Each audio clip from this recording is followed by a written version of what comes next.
இனி summer holidays கண்ணு கால் GT ஹாலிடேஸ்க்கு பண்ணு. GT holidays South India's #1 travel brand. இது 10 வருஷமா குறைக்காம இப்ப குறைச்சது தேர்தலுக்காக. சார் நான் சொல்லுங்க சார் 100 ரூபாய் குறைச்சாங்கல்ல சார், அது என்னதான் சார் திமுக அப்படிலாம் கிடையாது. நிதி அமைச்சருக்கே காசு இல்லைன்னு சொன்னா மக்கள்கிட்டயும் காசு இல்லை. ஏன்னா நீங்க தான் ஒட்ட வாரிட்டீங்களே. ஏத்துறது எண்ணெய் நிறுவனங்கள் அது மத்திய அரசுக்கு சம்பந்தம் இல்லை அப்படின்னு ஒரு தடவை சொல்றீங்க. ஆமா, இப்ப திடீர்னு எலெக்ஷன் வர்றப்ப குறைக்காது. அது எப்படி? அப்ப இதுல ஒரு கேள்வி வருதுல்ல, மக்கள்கிட்ட ஒரு கேள்வி வருதுல்ல, இந்த நேரத்துல மட்டும் ஏன் அவங்க குறைக்கிறாங்க? அப்ப மத்திய அரசு இந்த நேரத்துல மட்டும் தலையிடுமா? மத்திய அரசு 100 ரூபாய் குறைச்சிருக்குல்ல, நீங்க அது பெருமைப்பட வேண்டியதானே. இந்த கச்சத்தீவு மேட்டரை நீங்க முடிச்சிட்டீங்கன்னா உண்மையிலே உங்களுக்கு ராயல் சல்யூட் அடிக்கலாம்.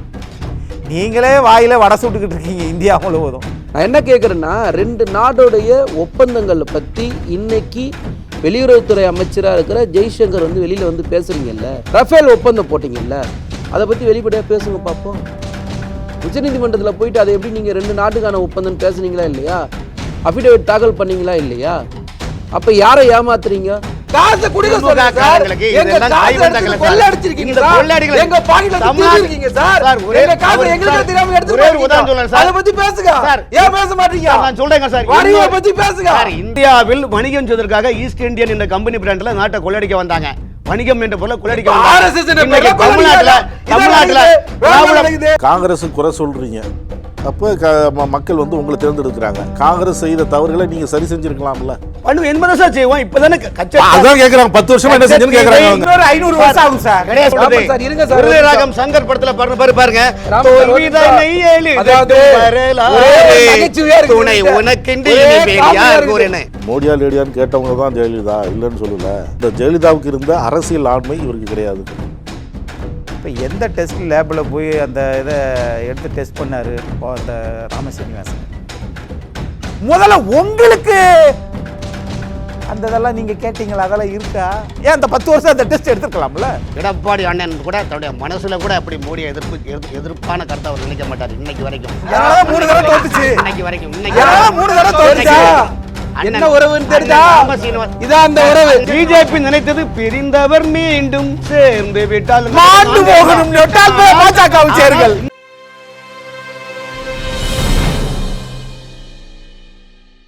நக்கிர நேயர்களுக்கு வணக்கம். கச்சத்தீவு விவகாரம் தான் இன்றைக்கி வந்து தமிழக அரசியலில் ஒரு பேசு பொருளாக இருக்கிறது. இது தொடர்பாக நம்மிடம் கருத்துக்களை பகிர்ந்து கொள்ள இணைந்திருக்கிறார்கள் திமுகவின் செய்தி தொடர்பாளர் திரு மதிவாணன் அவர்கள், வலதுசாரி சிந்தனையாளர் திரு VS ராமன் அவர்கள், அதிமுக ஆதரவாளர் திரு அக்னீஸ்வரன் அவர்கள். அனைவரும் வரவேற்போம். வணக்கம் சார். கச்சத்தீவு விவகாரம் குறித்து இப்போ பேசுகிறீங்க. அதாவது தேர்தலில் பரப்புரை வந்து தீவிரமாக இருக்கிற நேரம் வந்து முதல் கட்ட தேர்தல் பரப்புரை தீவிரமாக இருக்குது. இதே நாள் கம்மியாக இருக்குதுன்னு சொல்லி அனைத்து கட்சிகளும் தீவிரமாக பிரச்சாரத்தில் இருக்குது. இந்த நேரத்தில் பாரதிய ஜனதா வந்து கச்சத்தீவு விவகாரத்தை பற்றி பேசுது. பாரதிய ஜனதா மீதான குற்றச்சாட்டு அதை மறைமாற்றணும், அதன் மீது உள்ள விமர்சனத்தை மறைமாற்றணும் அப்படின்னு பாஜக திட்டமிட்டு கச்சத்தீவு விவகாரத்தை கையில் எடுத்திருக்கிறாங்க அப்படின்னு சொல்கிறாங்க. அதாவது எதிர்க்கட்சிகள் பொதுவாக எப்பவுமே ஆளுங்கட்சியை பற்றி வசைப்பாடினால் குறை சொல்வது அவருடைய கையில் வந்த கலைகள்.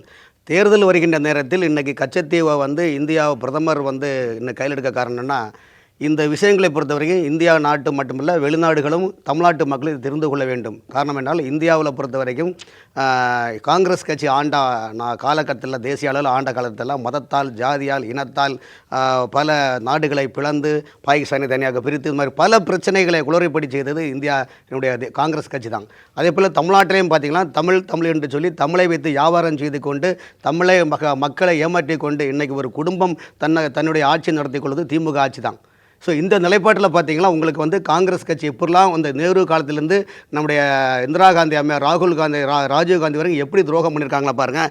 1950 நேபாள நாட்டுடைய பிரதமர் வந்து என்ன பண்ணியிருக்காருன்னா, இந்தியாவை வந்து எங்களுடைய இந்த நேபாள் தான் இந்தியாவில் இணைங்கன்னு சொல்கிறாங்க. அன்றைக்கி ஜவஹர்லால் நேரு என்ன சொன்னார்? வேண்டான்னு சொன்னார். அன்றைக்கி இணைச்சிருந்தால் திபெத்து வந்து நமக்கு ஒரு பாதுகாப்பாக இருந்திருக்கும். இன்றைக்கி திபெத்தை வந்து சைனாக்காரன் தள்ளிட்டு போயிட்டாங்க. அதே போல் 1962 பார்த்தீங்கன்னா அமெரிக்க நாட்டு அதிபர் கென்னடி வந்து இந்தியாவில் வந்து அணு ஆயுத ஒரு டீலிங் ஒன்று பண்ண சொன்னாங்க. அன்றைக்கும் காங்கிரஸ் தான் கெடுத்து குட்டிச்சராங்கள தான் இன்றைக்கி நம்ம பாகிஸ்தானில் தண்டை போட்டு பிரச்சனை பண்ணிட்டு இருந்தது. சைனாக்காரனுடைய நம்முடைய நெருக்கடிக்கு ஆளாக வேண்டியது காங்கிரஸ் கட்சி. அதே போல் ராகுல் காந்தி இருக்கும்போது அதேமாரி இலங்கையில் இராணுவத்தை அனுப்பி 1200 இராணுவ வீரர்கள் கொண்டு குவித்து அந்த இராணுவ வீரர்கள் மீதி இராணுவ வீரர்கள் தமிழ்நாட்டில் வரும்போது அன்னைக்கு உள்ள முதலமைச்சர் கலைஞர் அவர்கள் வரவேற்கிறதுக்கு ஒரு அதிகாரியை கூட அனுப்பாத ஒரு சூழ்நிலை. அதே போல் தான் 1974 பார்த்தீங்கன்னா 7/7/1974 இந்திரா காந்தி அம்மையார் கச்சத்தீவை தாரை வார்க்கும் போது அன்னைக்கு வந்து எம்பியான நம்முடைய பாரதிய ஜனதா கட்சி எம்பியான அடல் பிகாரி வாஜ்பாய் என்ன சொன்னார் தெரியுமா? இந்த மண்ணினுடைய ஒரு பிடி மண்ணை கூட நாங்கள் அந்நிய நாட்டு கொடுக்க மாட்டோம்னு சொன்னாங்க. அப்படிலாம் போராட்டம் பண்ணாங்க பாஜகனுடைய எம்பி வாஜ்பாய் அவர்கள். அதையும் மீறி திமுகவும் காங்கிரஸும் சேர்ந்து ஒருங்கிணைந்து தாரை வார்த்து கொண்டு இன்றைக்கி பிரச்சனையை வந்து பிரச்சனைக்கு மேலே பிரச்சனை 1800 ஆரம்பித்த பிரச்சனை இன்றைக்கி இந்த உழவு பிரச்சனை தமிழ்நாட்டில் வந்து அதில் இலங்கையில் செல்லக்கூடிய தமிழக மீனவர்களுடைய சொல்லலா இதுவரை எங்களுக்கு உடைமைகளை இழப்பதும் உடல் இழப்பதற்கும் மிகப்பெரிய சூத்திரதாரியை இன்றைக்கி வந்து திமுக தான். அதில் இப்போ அவங்க தப்பிக்கிறதுக்கு என்ன பண்ணுறாங்கன்னா மல்லிகார்ஜுனா கார்கே விட்டு நீங்கள் 10 ஆண்டுகள் தூங்கினீங்கன்னா தூங்குதுன்னு அல்ல, அதாவது எந்த இடத்துல சொல்ல வேண்டுமோ அதுதான் கால இடம் பொருள் ஏவல் தெரிஞ்சு சொல்லுவாங்கல்ல. அதே போல் இந்த நேரத்தில் வந்து தேர்தல் நேரத்தில் பிஜேபி அரசாங்கம் கச்சத்தீவுடைய உண்மை நிலைப்பாடை மக்கள் மத்தியில் சொல்வது காலத்தின் கட்டாயம். இதை பொறுத்து கொள்ளாமல் இப்போ திமுகவுக்கு அடுத்த கட்டம் பேசுவதுக்கு சப்ஜெக்ட் இல்லாதனால தான் அவங்க அடுத்து என்ன பண்ணலாம் எது செய்யலாம் பொய்யாக வந்து தூர்வாரி வீசுகிறாங்க. அதில் இந்த பிரச்சனையை வந்து கச்சத்தீவுக்கு முழுக்க தேசிய அரசியல் ஆட்சியில் இருந்த காங்கிரஸ் கட்சியும் தமிழ்நாட்டை ஆண்டு கொண்ட திமுக ஆட்சியும் தான் இதுக்கு முதல் முடிவு காரணம். நீங்கள் இந்த நேரத்தில் நீங்கள் சொல்லுங்கள், அது வேணான்னு சொல்ல வரல. 10 ஆண்டு காலம் இருந்தது, நீங்கள் சொல்கிற குறைய நிவர்த்தி பண்ணியிருக்கலாம்ல, அதாவது மீட்டிருக்கலாம். அந்த நடவடிக்கையை பாஜக என்ன செஞ்சுது, அதான் நம்ம கேள்வி எழுப்புறாங்க. இல்லை, அந்த நடவடிக்கை பாஜகனா இலங்கையில் வந்து அங்கே மீனவர்களுடைய பிரச்சனையை பொறுத்தவரையிலும் அந்த கச்சத்தீவை பொறுத்த வரைக்கும் அங்கே அந்தோனியார் கோவிலில் நிறைய வரலாறு உங்களுக்கு இருக்குது. அந்த கோவிலில் தமிழ்நாட்டு நம்முடைய மீனவர்களும் இலங்கை மீனவர்களும் வந்து அந்த ஆண்டுதோறும் 7 நாள் நிகழ்ச்சி நடத்துவாங்க, திருவிழா நடத்துவாங்க. இப்போ 2 நாள் நடத்துகிறாங்க. ஒரு கலாச்சார பண்பில் அந்த மீனவர்களுடைய வலைகளை மீன்பிடித்து வலைகளை காய வைத்து ஒரு பெரிய கிட்டத்தட்ட அதை ஏற்கனவே கொஞ்சம் போல் இடம் தான் அந்த இடம் வந்து அந்த இடத்துல வந்து இன்றைக்கி இவ்வளோ தூரம் அந்த சண்டைக்கு காரணமே நம்ம தாரை வார்த்து நடந்த அந்த பிரச்சனை. ஆனால் ஜெயலலிதா அம்மையார் சட்டமன்றத்தில் என்ன சொன்னாங்க, இது ஒரு மாநில எல்லைக்கு உட்பது, நான் வந்து என்னுடைய சக்தியை மீறி நீதிமன்றத்தில் வழக்கு தொடர்ந்தேன், ஆனால் திமுக அரசன் இதுக்கெல்லாம் காரணம். இன்றைக்கி வந்து நீலிக்கண்ணீர் வெடிச்சா எந்த விதத்தில் நியாயம்னு ஜெயலலிதா அம்மையாரே சட்டமன்றத்தில் சொன்னாரா இல்லையா? அப்போ இந்த விஷயத்தை பொறுத்தவரை திமுக ஏன் பண்ண திமுக சொல்லுறதுக்கு வேறு வழி இல்லை. காரணம் இப்போ என்ன, இது பெரிய தேசிய அளவில் ஒரு பிரச்சனையை கிளம்புது. ஆக இந்த தேசிய அளவில் பிரச்சனையை கிளம்புறதுக்கு இதுக்கு முடிவுக்கு என்ன வழின்னு அவங்கள சொல்ல தவிச்சிட்டு இருக்கிறாங்க. அதனால தான் இந்த கச்சத்தீவு பிரச்சனைகள் முழுக்க தமிழக மக்களுடைய நலனையும் தமிழகத்தினுடைய மீனவர்களுடைய நலனையும் குழி தோண்டி மூடியதுக்கு சூத்திரதாரியே திமுக தான் சார். அக்னீஸ்வரன் சார், இதில் அதிமுகவுடைய நிலைப்பாடு என்ன? அதிமுக இதில் என்ன சொல்ல வருது? திமுகவும் குறை சொல்லுது. பாஜக சொல்கிறத நான் ஏற்றுக்கிறல. பாஜக திட்டமிட்டு இந்த நேரத்திலேயே ஏன் அதை பேசுதுன்னு ஜெயக்குமார் கேள்வி எழுப்புறார். உண்மை அதுதானே கேட்குற. ராஜபக்ஷ குடும்பம் ஒட்டுமொத்த இலங்கையுமே சுருட்டி தின்ன குடும்பம். அந்த குடும்பத்தையே இலங்கை மக்கள் அடித்து விரட்டி விட்டுட்டாங்க. ஆனால் அந்த இலங்கையை புதுப்பிப்பதற்காக இந்திய அரசாங்கம் நிறைய பணத்தை கொடுத்தாங்க. அப்படி பணத்தை கொடுக்கும்போதாவது எப்பா காங்கிரஸும் திமுகவும் தெரியாமல் இந்த முடிவை எடுத்துட்டாங்க, அன்னைக்கு தெரியாமல் விட்டு கொடுத்தாச்சு. அடல் பிகாரி வாஜ்பாய் அவர்கள் சொன்னாங்க பெருபாரி நிலத்தை கூட இப்படி பண்ணிடக்கூடாது. அதே மாதிரி எப்படி நீங்கள் மியான்மரில் வந்து அந்த வங்க தேசத்துக்கு நடுவில் இருக்கக்கூடிய பெருபாரி தீவியை நீங்கள் பண்ணதோ எப்படியோ சர்வதேச எல்லையை எப்படி நாம் மீட்கக்கூடாதோ அதே மாதிரி நீங்கள் ராமநாதபுரம் ராஜா சேதுபதி ராஜா அவர்களுடைய வருவாய் ஏட்டுக்கு சொந்தமான இந்த பகுதியை நீங்கள் கூடக்கூடாதுன்னு சொல்லி அன்றைய ராமநாதபுரம் நாடாளுமன்ற உறுப்பினர் PK மூக்கையா தேவர் நாடாளுமன்றத்தில் கேட்டார். இப்போ இருக்க அதை கொடுத்தாச்சு. கொடுத்தது இப்போ 10 ஆண்டு காலம் வந்துச்சே. இப்போ ஏன் இதை பேசுகிறீங்க அப்படின்னு சொன்னால் நீங்கள் பேசலாமா? பாரதிய ஜனதா இதை பற்றி பேசலாமா? சரி, காங்கிரஸ் இப்படிலாம் பண்ணுச்சு. சரி, பாஜக என்ன பண்ணுச்சு? இந்திய நாட்டுக்குள்ளே இருக்கக்கூடிய மக்களவே இன்னும் ஒன்றும் இல்லை, கையில் திருவோடு தான் ஏந்த வைக்கலை. GST வரி ஒரு செங்கல் அப்படியே தொங்கிக்கிட்டு இருக்கு, அதை பற்றி யாருமே கேட்கல. அப்போது இது எல்லாம் வந்து பாரதிய ஜனதா அரசாங்கம் திரும்ப ஒரு பழைய எதுவுமே ஒரு விஷயத்தை செய்யாமல் அதை ஊதி பெருசாக்குறது பாரதிய ஜனதாவினுடைய நோக்கம், கொள்கை. அதை வச்சுருக்கிறாங்க. அதனால் நீங்களாம் இதை பேசலாமா? உங்களுக்கு நிதி அமைச்சருக்கே காசு இல்லை. ஒரு 2 மாநில ஆளுநரை கூட்டிகிட்டு வந்து நீங்கள் வந்து நாடாளுமன்ற உறுப்பினர், அப்போ நாடாளுமன்ற வேட்பாளர் எவ்வளோ பெரிய பதவி பாருங்கள். ஆளுநர் பதவியை விட 2 ஆளுநர் பதவியை விட நாடாளுமன்ற உறுப்பினர் பதவி பெரும் பதவி. மத்திய இணையமைச்சர் பதவியை விட நாடாளுமன்ற உறுப்பினர் பதவி பெரும்பகுதி. இதெல்லாம் ஏன் சட்டமன்றத்தில் பாரதிய ஜனதா கட்சியினுடைய தலைவர் திரு நயினார் நாகேந்திரன், முன்னாள் அதிமுகவின் தொழில்துறை அமைச்சர், அவர் இப்போ நான் நிற்கிறேங்கிறார். உங்களுக்கு புதுசாக ஆளே இல்லையா? அப்போது இவங்களால் சோத்தில் இருக்கக்கூடிய ஒரு எறும்பை தூக்கி வெளியே போட முடியாதவங்க சேத்துல கிடக்கக்கூடிய எருவு மாட்டை தூக்க முடியும்னு சொல்லி பாரதிய ஜனதா நினச்சா, நிதி அமைச்சருக்கே காசு இல்லைன்னு சொன்னால் மக்கள்கிட்டையும் காசு இல்லை. ஏன்னா நீங்கள் தான் ஒட்ட வாரிட்டீங்களே, சுங்க கட்டணம், நீங்கள் எல்லா வேட்டு எல்லாத்தையும் போட்டுட்டு இந்த நேரத்தில் இவர்கள் பேசுவது, இவர்கள் அரசியல் செய்கிறாங்க. அருண்கோயிலை மாற்றினது எதற்காக? அசோக் சாவ்லா ஏன் மாற்றினாங்க? அப்போ இதெல்லாம் ஏன் தெரியுமா? எனக்கான ஆட்கள் எங்கள் கூட்டணியில் இருக்கிறவர்கிட்ட அந்த சின்னத்தை கொடுத்துருங்க. தமாகாவுக்கு சைக்கிள் சின்னத்தை தூக்கி கொடுத்தாச்சு. எவ்வளோ பெரிய கட்சி. அவர் இருக்கிற நாடாளுமன்ற சீட்டை அதிமுக கொடுத்தது, மாண்புமிகு எதிர்க்கட்சி தலைவர் எடப்பாடி பழனிசாமி கொடுத்தது. பாட்டாளி மக்கள் கட்சி 3.8% வாங்கியிருக்காங்க, அவங்களுக்கு சின்னத்தை கொடுத்துட்டீங்க. திரு டிடிவி தினகரன் ஒரு சட்டமன்ற உறுப்பினரும் கிடையாது, இந்தா பிடிச்சிக்கோ குக்கர் சின்னம், பம்பரம் சின்னம், ஒரு நாடாளுமன்ற உறுப்பினர், ஒரு ராஜ்யசபா உறுப்பினர். இதெல்லாம் தன்னாட்சி நிறுவனங்கள் அமைப்பு, அதெல்லாம் அவங்க வேலை செய்கிறாங்க, சுதந்திரமாக செயல்படுறாங்கன்னு தானே அவங்க சொல்கிறாங்க. பாஜகறாங்க சுதந்திரமாலேருந்து, பாஜக மாநில தலைவர்லேருந்து மத்திய அமைச்சர்கள்லேருந்து எல்லாருமே அதான் சொல்கிறாங்க, நாங்கள்லாம் தலையிடல, வேண்டுமென்றே குற்றம் சுமத்துறாங்க. அப்படின்னா பானை சின்னத்தை கொடுத்துருக்கலாம், பம்பர சின்னத்தை கொடுத்துருக்கலாம். சுதந்திரமாக செயல்பட்ட அருண்கோயில் பதவியை ராஜினாமா பண்ணாமல் இருந்திருக்கலாம்.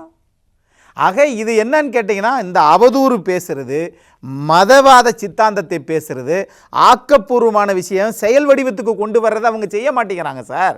எல்லா விஷயமுமே இப்போ உடனே கூட்டணி இருக்கிறீங்களா இல்லையா அது முக்கியம் இல்லை. இது காபந்து அரசாங்கம் தானே. காபந்து அரசாங்கம் இருக்கிற போதே ஒவ்வொரு வருஷமும் ஏப்ரல் மாதம் சுங்கச்சாவடி கட்டணத்தை ஏற்றுவாங்க. ஆனால் இந்த தடவை சுங்கச்சாவடி கட்டணம் ஏற்றுனதை விலக்கி வச்சிருக்கிறாங்க. ஏன்? பயம், தோத்துருவோன்ற அச்சம். அவர்கள் நம்புவது இவிஎம் மிஷின், தேர்தல் ஆணையம், சிபிஐ புலனாய்வுத்துறை, ஏன் இன்னும் சொல்ல போனால் ஹிட்லர் சொன்னது மாதிரி நானே அரசு, இந்திய எல்லா நீதிபதிகளும் எனக்கு வழக்கறிஞர்கள் அப்படின்னு ஆணவத்தின் உச்சத்துக்கு போனார். அந்த மாதிரி தான் இந்த அரசாங்கம் மக்கள்கிட்ட எல்லாத்தையும், கேஸ் விலையை 10 வருஷம் ஏற்றுனாங்க, தேர்தல் வரும்போது குறைக்கிறாங்க. பெட்ரோல் விலையை 10 வருஷம் ஏற்றுனாங்க, தேர்தல் வரும்போது குறைக்கிறாங்க. சுங்க கட்டணம் 10 வருஷம் ஏற்றுனாங்க, தேர்தல் வரும்போது குறைக்கிறாங்க. நான் கேட்குறேன், இந்த கச்சத்தீவு மேற்ற நீங்கள் முடிச்சிட்டிங்கன்னா உண்மையிலே உங்களுக்கு ராயல் சல்யூட் அடிக்கலாம். நீங்களே வாயில் வடை சுட்டுக்கிட்டு இருக்கீங்க இந்தியா முழுவதும். ஏன் வடகிழக்கு மாநிலங்களால் நிப்பாட்ட முடியலை? ஆகவே இப்போ நம்முடைய ராமன் அவர்கள் சொல்லுவது பாரதிய ஜனதா நல்ல சித்தாந்தத்தை கொண்டிருக்கிறது அப்படின்னு சொல்லுவார். ஆனால் மக்களுக்கான சித்தாந்தம் அது இல்லை. மதியானன் சார் அவர் திமுக தான் முதன்மையாக குற்றம் சுமத்துறார். சார் என்ன சொல்கிறாரு, ஒருவேளை பாஜக இந்த பிரச்சனையை தீர்வு செஞ்சிருச்சுன்னா கையெடுத்து கும்பிட்றோம் அப்படின்னு சொல்கிறாரு. பாஜக மாநில தலைவர் இன்று செய்தியாளர்களை சந்திக்கும் போது சொல்கிறாரு, கச்சத்தீவு பிரச்சனை தீர்வு நோக்கி சென்று கொண்டு இருக்கிறது, அறிவியல் ரீதியாகவும் சட்ட ரீதியாகவும் கச்சத்தீவை மிக்க நடவடிக்கை எடுத்துகிட்டு வரோம் அப்படின்னு சொல்கிறார். இல்லை என்ன சொல்கிறேன், ஆட்சிக்கு 2வது நாள் இந்த மாதிரி ஒரு பிரதமரோ இல்லைன்னா ஒரு கட்சியோட மாநில தலைவரோ இல்லைன்னா இன்றைக்கி இருக்கிற நிதியமைச்சர் நிர்மலா சீதாராமனோ யாராவது இந்த மாதிரி பேசியிருந்தாங்கன்னா இதை ஏற்றுக்கலாம். 10 வருஷம் நீங்கள் ஆட்சியில் இருந்துட்டு ஆட்சி முடிஞ்சிடுச்சு எனக்கு தெரிஞ்ச வரைக்கும். இன்றைக்கி இந்த தேர்தல் காலகட்டங்களில் இது பேச விட வேண்டிய விவாத பொருளான்றது முதல்ல எல்லாரும் சிந்திக்கணும். ஏன்னா நீங்கள் 10 வருஷம் இருக்கிறதுக்கு முன்னாடி 2009 சுஷ்மா ஸ்வராஜ் ராமேஸ்வரத்துலேருந்து ஒரு போராட்டம் பண்ணுறாங்க. அன்றைக்கி அவங்க எதிர்க்கட்சி தலைவராக இருக்கிறாங்க, இதே பிஜேபியை சார்ந்தவங்க தான். அவங்க என்ன சொல்கிறாங்கன்னா, நாங்கள் கச்சத்தீவை மீட்போன்னு தான் அவங்க போராட்டமே பண்ணாங்க, கடலில் இறங்கி போராட்டம் பண்ணாங்க.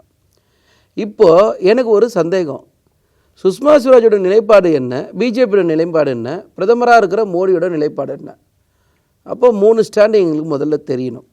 2வது, வரலாறு படிச்சுட்டு பேசுனா முழுசாக படிச்சுட்டு பேசணும். பாதியாக வாட்ஸ்அப்பில் வரதை வச்சு பேசக்கூடாது.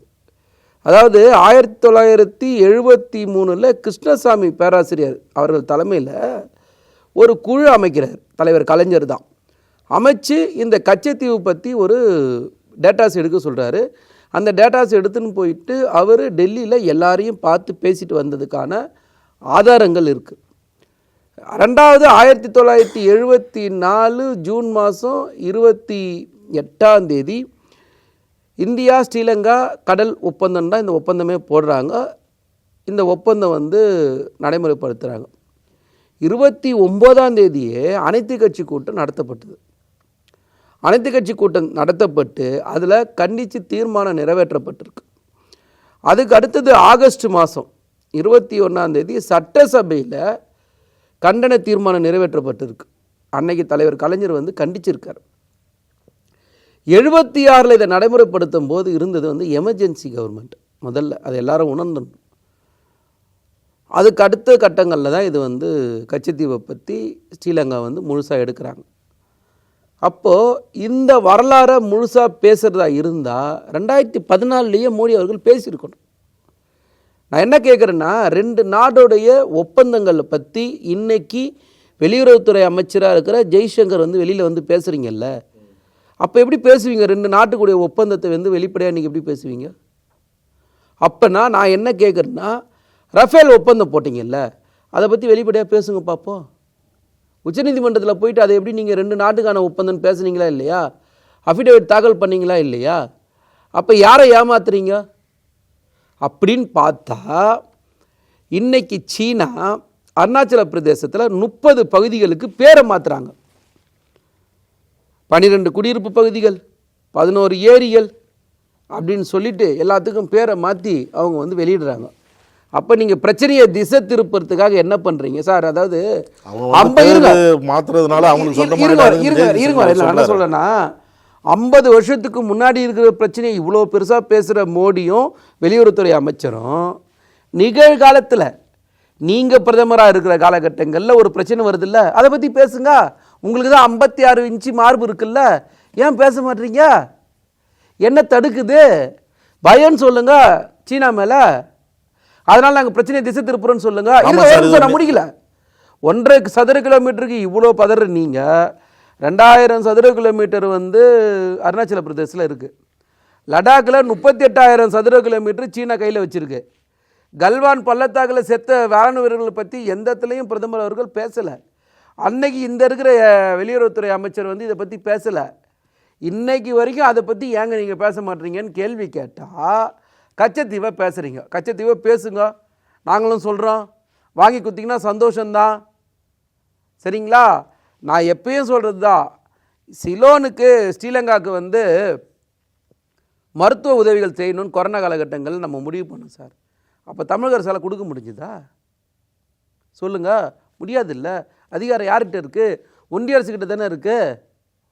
நான் கேட்குற கேள்வி, இன்னொருத்தரை பார்த்து கை நீட்டாதீங்க சார். அதிகாரத்தில் நீங்கள் இருக்கீங்க, 10 வருஷம் இருந்தீங்க, என்ன செஞ்சீங்கன்னு பேசுங்க சார்.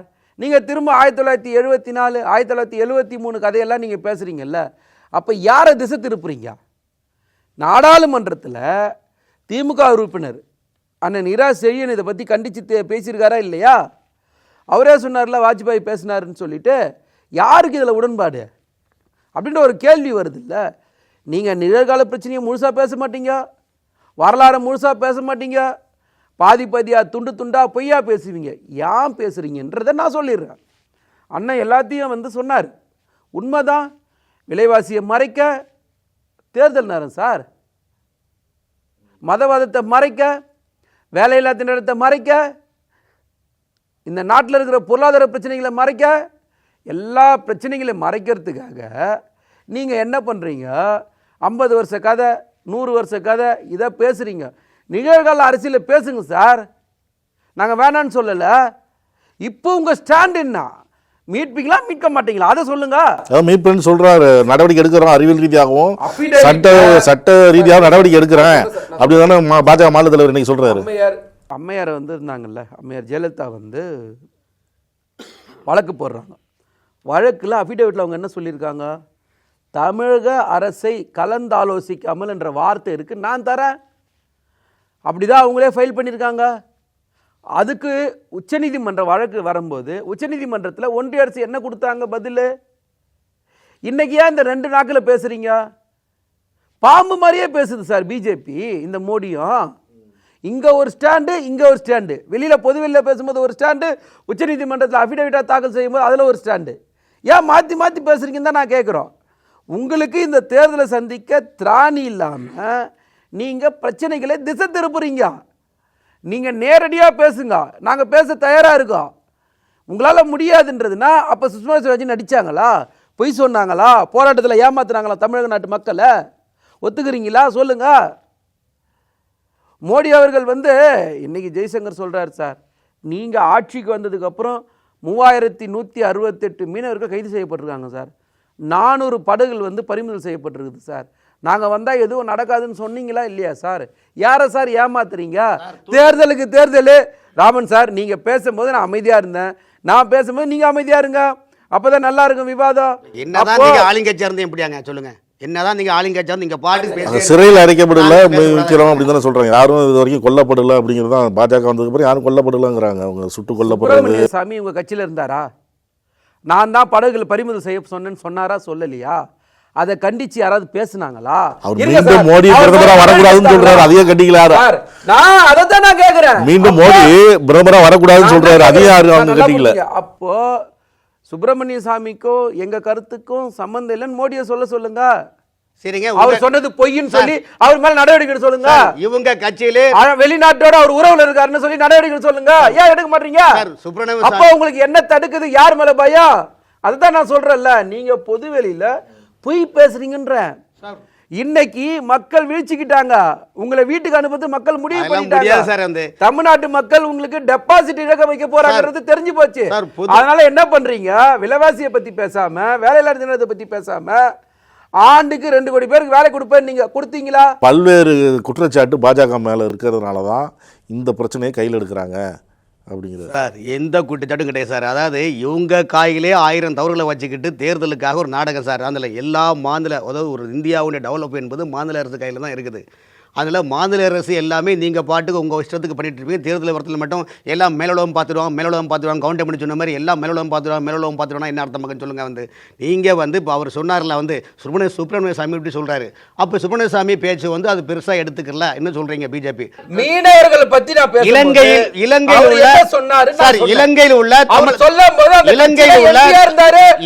அதனால நாங்க கேட்டோம். இலங்கை சிறைச்சாலை நாங்க அவர் பேசும்போது கேக்குறோம். இலங்கை சிறைச்சாலை கட்சியோட எம்பியா இருந்தாரா இல்லையா? இலங்கை சிறைச்சாலை நாடாளுமன்ற உறுப்பினரா இருந்தாரா இல்லையா?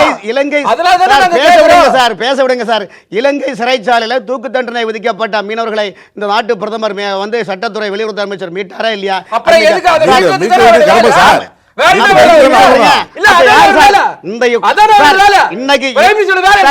தமிழ்நாட்டுடைய மீனவர்களுடைய வாழ்வாதார காரணம் திமுக தான் சார். தமிழ்நாட்டுடைய மீனவர்களுடைய வாழ்வாதார அழிவுக்கு காரணம் திமுக தான். திமுக காரணம் தேர்தலுக்காக இப்ப என்னன்னா நேற்று வரைக்கும் நீங்க என்ன பேசுறாரு சார்? தவறான தகவல் பொது வெளியில சொல்றாரு. அதெல்லாம் கிடையாது சார். நீங்க தான் தமிழ் வரீங்க சார். அப்ப நீங்க பாட்டு பிஜேபி திட்டிட்டு இருப்பீங்க, நீங்க பாட்டுக்கு தான் கேட்டே இருக்கணுமா? நீங்க தேர்தலுக்காக நேற்றுக்கு வரை ராமரை செருப்பா எடுப்பீங்க. ஏங்க ஒரு எம்பி சொல்றாருங்க, 100 ஆண்டுகள் பழமையான கோயிலை கூட இடித்து விட்டோம், நாங்கள் ஓட்டுவாங்க எப்படின்னு. அப்ப என்ன சொல்றீங்க நீங்க? சார் வளர்ச்சி, ஆமாங்க, வளர்ச்சி நாயகன் பிஜேபி தாங்க சார். பிஜேபி ஆட்சியில தான் பிஜேபி. அப்ப நீங்க